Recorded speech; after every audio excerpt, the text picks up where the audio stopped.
baru buka nih guys. Kan sekarang berapa banyak? 30 kilo. Sehari, tiap hari ini 30 kilo tuh. Bukan hari Minggu aja ya? Bukan hari Minggu aja. Jadi ini yang beli itu sekarang dari mana aja? Banyak sekarang.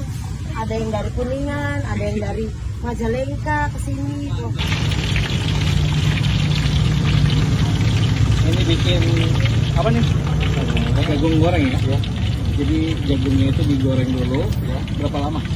Ya, bentar paling 3 menitan, 2 menitan.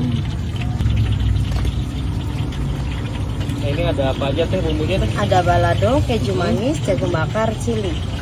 Ada juga saus mayones. Kalau mau saus mayones, boleh. Kalau enggak juga nggak apa-apa. Oh, jadi masukin ke toples. Iya. Buat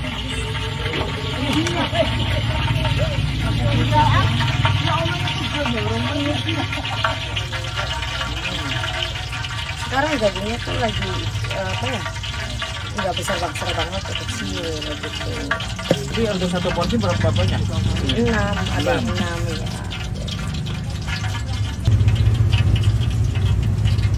Ini juga udah bisa pakai Grab.